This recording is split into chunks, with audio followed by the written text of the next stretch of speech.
सुप्रभात सभी को। आज हम कक्षा 10 इंग्लिश मीडियम का प्रथम पाठ लेकर आपके समक्ष प्रस्तुत हैं, जिसका नाम है विनय के पद।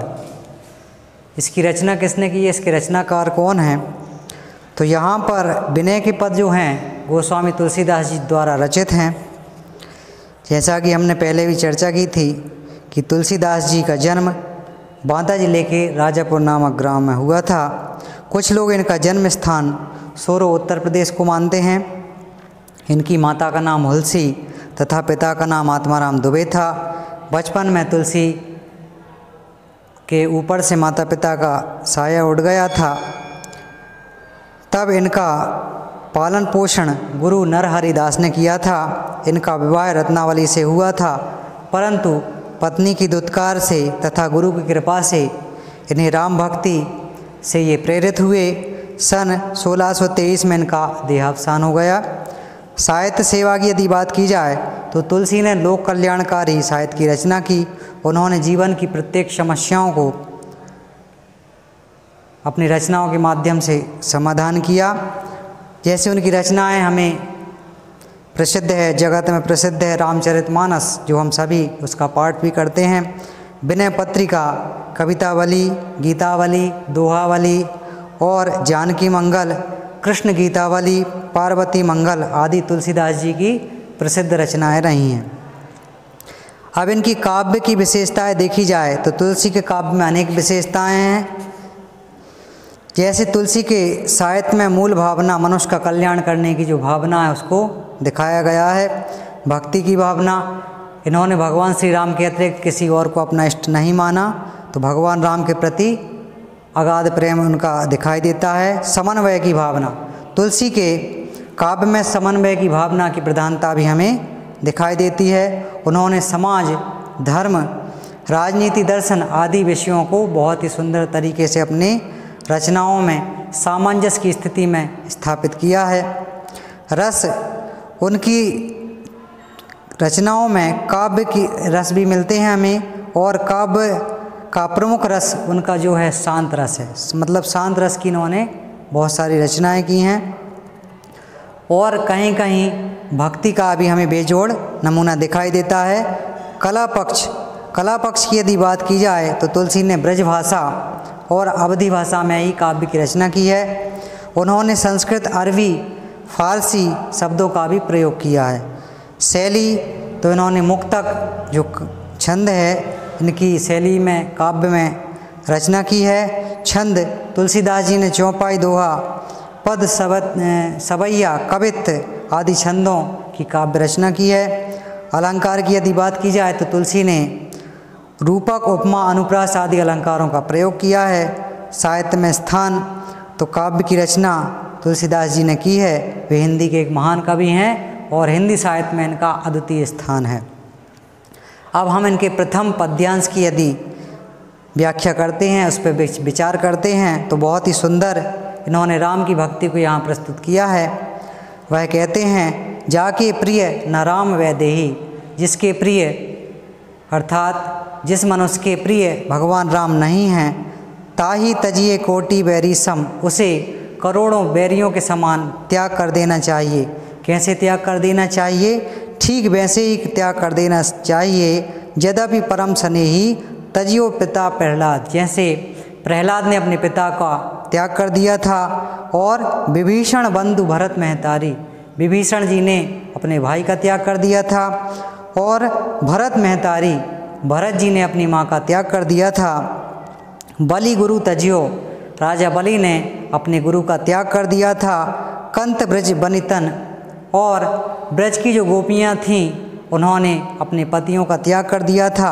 भय मुद मंगलकारी, ऐसा करने के पश्चात वे सभी मंगलकारी हो गए, कल्याण हो गया उन सभी का और आनंदमय हो गए। तो यहाँ तुलसीदास जी कह रहे हैं कि जिसके प्रिय अर्थात जिस मनुष्य के राम और सीता प्रिय नहीं हैं, उन्हें करोड़ों बैरियों के समान छोड़ देना चाहिए, अर्थात उसका त्याग कर देना चाहिए। आगे वह कहते हैं, नाते नेह राम के मनियत सुहृद सुशेब जहाँ लो।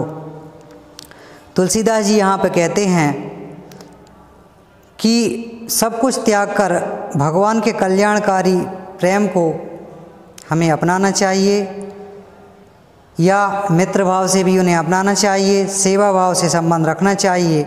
उन्हें राम के प्रेम के आधार पर ही हमें मानना चाहिए। भगवान राम से हमें स्नेह के साथ साथ भक्ति भी प्राप्त होती है। अधिक कहाँ तक जाएं, जैसे अंजन पक्षी जो होता है उसकी जो आँख होती है ठीक होती है, परंतु जैसे वह काजल लगा ले तो वह आँख बहुत सुंदर दिखाई देती है। ऐसे ही मनुष्य जो होता है वह भगवान की भक्ति के बिना अधूरा माना जाता है। तो यहाँ पर वह कह रहे हैं, तुलसी सो सब भांति परम हित पूज्य प्राण ते प्यारो, जासो होए स्नेह राम पद ऐसो मतो हमारो। यहाँ तुलसीदास जी कहते हैं, तुलसीदास जी का जो मत है कि संसार में जिसने भगवान के चरणों से प्रेम कर लिया, भगवान के चरणों की प्रीति कर ली, वह सभी तरह से कल्याणकारी और आनंदमय हो जाता है और वह भगवान को भी प्रिय हो जाता है तथा संसार में पूजनीय और प्राणों से भी प्रिय हो जाता है। अर्थात यहाँ पर उन्होंने कहा है कि श्री राम की भक्ति के बिना सब कुछ अधूरा है, इसलिए भगवान की भक्ति करना ही सर्वश्रेष्ठ है। इसी क्रम में तुलसीदास जी ने दूसरा पद यहाँ प्रस्तुत किया है। वह दूसरे पद में कहते हैं, अब लो नसानी अब नो नसई हो। वह कहते हैं, अब लो नसानी अब ना नसई हो। अब तक मैंने जीवन का जो मूल्यवान समय था उसे नष्ट कर दिया, अब आगे मैं समय को नष्ट नहीं करूँगा। राम कृपा भव निशा सिरानी और करते ना खसई हो। वह कहते हैं, भगवान राम की कृपा से मैंने संसार रूपी सागर को पार कर लिया, अर्थात माया को जान गया। इसमें वह कहते हैं, भव निशा सिरानी, माया की जो माया रूपी जो निशा थी अर्थात रात्रि थी उसे तो मैंने पार कर लिया। जागे पुनी न डशई हो, अर्थात माया के बंधन से मुझे छुटकारा मिल गया है और अब मैं जागरूक हो गया हूँ, ज्ञानवान हो गया हूँ। उसके बाद फिर से बिछौना नहीं बिछाऊँगा, अर्थात मैं फिर से इस जन्म को नहीं लूँगा। अर्थात वह मोक्ष को ही सबसे अच्छा उपाय मान रहे हैं। अब वह कहते हैं, पायो नाम चारु चिंतामणि। यहाँ पे तुलसीदास जी कहते हैं कि मैंने राम नाम रूपी जो मणि है, चिंतामणि है, उसको पा लिया है और उर करते न खसई हो। वह कहते हैं, अब मैं इसे हृदय रूपी हाथ से नहीं खिसकने दूंगा। मैंने जो राम नाम रूपी अमृत को पा लिया है, अब मैं इसे खिसकने नहीं दूंगा, अर्थात व्यर्थ नहीं जाने दूंगा, इसको मैं स्मरण करता रहूँगा। आगे अगली पंक्ति में वह कहते हैं, श्याम रूप सुचि रुचिर कसौटी, अर्थात भगवान राम श्याम के रूप को कसौटी मानकर उस पर अपने चित्त रूपी सोने की परख करूँगा, वह ऐसा कहते हैं। और वह आगे कहते हैं, चित्त कंचन ही कसई हो, अर्थात मैं देखूँगा कि मेरा मन भगवान राम के ध्यान में कितना रमता है और मैं इंद्रियों के अधीन रहकर उसका उपहास झेलता रहूँगा, परंतु मैं श्री राम की भक्ति को नहीं छोड़ूंगा। आगे वह कहते हैं, परवश जानी हस्यो इन इंद्रन निज बास है ना हसई हो, अर्थात परवश मतलब बिना किसी के वशीभूत हुए, जैसे इंद्रियों के वशीभूत मनुष्य हो जाता है और वह उसमें ही फंसकर अपना जीवन बर्बाद कर लेता है, नष्ट कर लेता है। ऐसी वह क्या कह रहे हैं, परवश जानी हस्यो, परवश इंद्रियों के वशीभूत होकर मेरा जो उपहास हुआ, अर्थात मेरा जो जीवन इस जन्म में नष्ट हुआ, उसे निज बस है न हसई हो, उससे निज बस इंद्रियों को वशीभूत करके, अर्थात इंद्रियों के वशीभूत होकर मैंने अपना जो शरीर नष्ट कर लिया, अपना जो जीवन नष्ट कर लिया, अब उसी मैं बस में करूँगा और उससे छुटकारा पाऊँगा। तुलसीदास जी आगे कहते हैं, मन मधुकर पन कर तुलसी रघुपति पद कमल बशई हो। वह कहते हैं कि मैं प्रतिज्ञा पूर्वक ये निश्चय करता हूँ कि अपने मन रूपी भौरे को, मन एक भौरे के समान होता है जो पल में भटक जाता है, तो वह कहते हैं अपने मन रूपी भौरे को भगवान राम के चरण कमलों मैं बसा दूंगा, अर्थात भगवान श्री राम की अपेक्षा किसी दूसरे को मैं अपने मन में निवास नहीं करने दूंगा, अर्थात अपने मन को श्री राम के चरणों में लीन कर दूंगा।